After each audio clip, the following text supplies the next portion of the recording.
Hello, Mr. and Mrs. Tucker. My name is Matt Newman.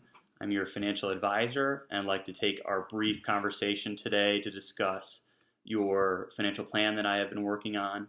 Uh, as we know, this is going to be a very short call, so most of the details will be provided in the written plan, but I wanted to highlight some of the key factors in the plan that I think are important um, within the next 5 minutes or so. So let's jump right into it with your life insurance needs analysis. According to my calculations of the human life approach, Mike would need approximately $700,000 worth of life insurance, and Megan would need approximately $175,000. And of course, that is based on your salaries. And now, if we consider what Megan and Mike's current insurance is. Mike has $200,000 policy through his employer, and then a $75,000 decreasing term policy, as well as Meg has $48,000 through her employer and $50,000 worth of modified premium insurance. Now, I'd like to point out that that modified premium insurance that she has will include an increase in premium amounts over the years. So that's just something I'd like to point out. However, I would prefer and I would recommend that they both switch to 20-year level term products. So replace the decreasing term product and the modified premium term product with the 20-year level term product. And that may allow for cheaper premiums. However, that might not necessarily be true, considering Mike would need approximately $500,000 in additional insurance in combination with his employer's $200,000 amount. And Megan I would recommend approximately $150,000 worth of level term premium insurance to meet their human life value insurance calculation goals that I just presented for you. All right, so moving on from insurance, I'd like to talk about their retirement saving goals. And according to my calculation of the annuity approach, Mike and Megan, you will have to save an additional $24,552 per year to meet your 80% of your current spending, which is increasing by 5% due to your raises, during retirement. So that's a pretty lofty goal, the $24,000 per year. However, but I view it as a starting point, and I think it's something we can improve on over time. All right, there's another thing I'll point out is that there's a couple different options to improve that value. You can, one, spend less. You could, two, work longer, or you could save more. And I think there are a couple different obvious areas where you can save more. To start, currently neither of you are deferring to the ABC Company retirement plan. That plan offers a 3% match if you defer up to 6% of your income per year. And I view that as 50% return on your money.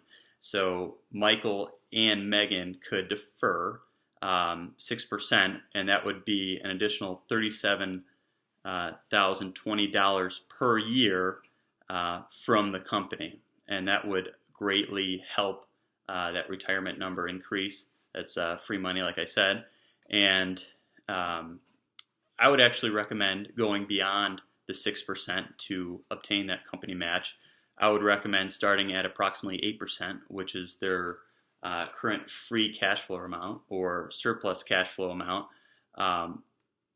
But over time, you can systematically increase those deferral amounts until you feel as comfortable. I would recommend getting to the maximum the plan would offer over time, which is 20%. Another area where I think you could save money, like I just discussed, is potentially on the premiums on your life insurance, or you could pay down some of your consumer debt. Currently, you have credit card debt of $4,300 that you're paying a 13% interest rate on. However, you do have cash sitting in the bank that could be used to cover those debts at this time, and you wouldn't have to service that debt. Furthermore, your car automobile loans are pretty significant portion of your consumer debt. Actually, it's a significant portion of your overall debt. It's even, you pay higher to service your automobile loans than you do your housing loans. So what I would recommend is considering downsizing one of the cars or refinancing the loans on those cars. But it is definitely an area of concern that we'll have to cover going forward or keep the conversation open. Okay. The next thing I'd like to jump into as we're running into our time threshold here is our some estate planning issues that you have. Currently, you have no documents, and it's very important with a split family like yourself now that you designate specifically where you want your assets to go to take care of your kids. Now you want, Megan, you want to be sure that you take care of Ross and Jake, and I can't be the one to provide specific advice on who your caregiver should be. That should be something that's high on your priority list, and that person should be named on most of your assets and your insurance assets. But moving forward, I think another area of high concern should be meeting with an estate attorney to establish a complex will,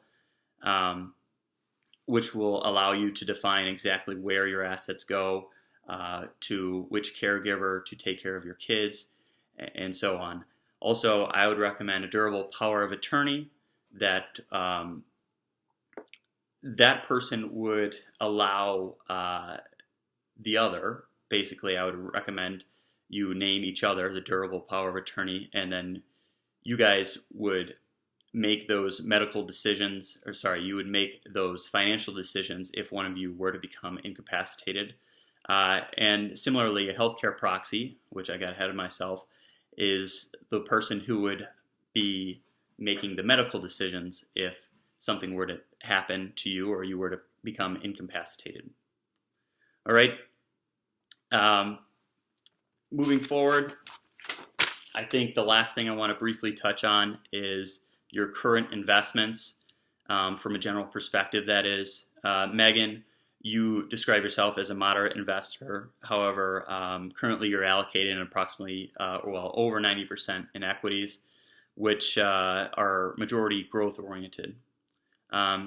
Considering the massive upcoming education expense that you're expected to face, I would recommend that you reduce your equity exposure at this time. And like it's stated in the written report, I would recommend utilizing the Treasury securities that we had previously discussed. Once that's done, I would recommend a 60% stock, 40% bond portfolio with approximately 10% non-U.S.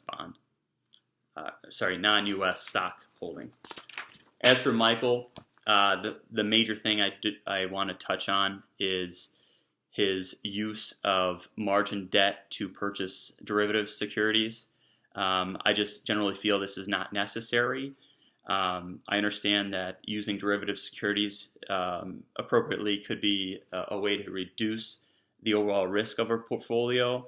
However, considering the size of the stock positions and the derivative securities, I do not feel that this is taking place in Michael's portfolio specifically.